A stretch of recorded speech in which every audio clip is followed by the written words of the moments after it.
Okay, first up on the bottom of the pyramid, we have Monuments by Natasha Trethewey. So this is a poetry book made up of different poems that relate to Natasha's life. And while they were really good, it wasn't the most interesting book as it was all poetry and there was no real storyline.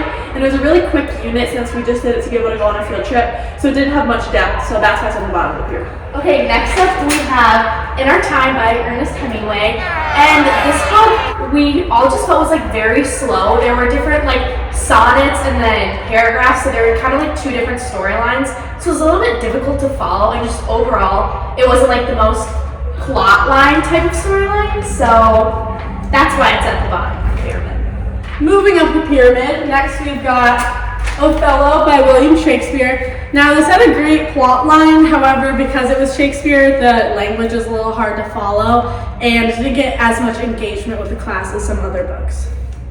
Next up we have Thanksgiving Play, which is a play that we watched in class. So that was really nice that we got to watch it and follow along. It was an easy, engaging play, but a lot of the characters were really annoying, which was the point. But it made it kind of a hard watch, and a lot of students didn't love the storyline, so that's why it's about midway up the pyramid.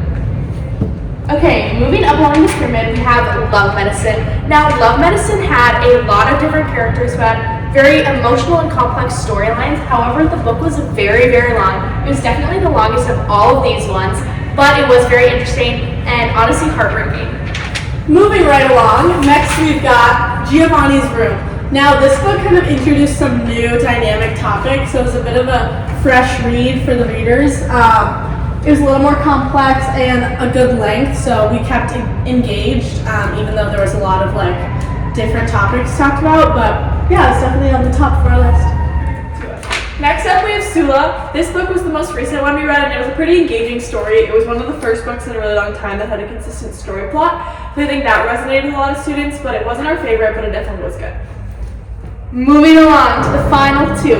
Next we have Trifle. So this is a play that we read aloud in class.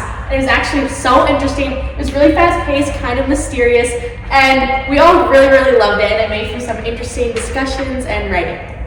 And on the top of the pyramid, the moment you've all been waiting for, the number one spot goes to Yellow Wallpaper. This was by far our favorite book and the most engaging. There was a crazy plot twist at the very end, and really all throughout the play, it was just like a lot of twists and turns, and we felt super engaged. We had some great discussions about it, and it's overall our favorite. So here are our thoughts. We hope you enjoyed. See you next time. Bye!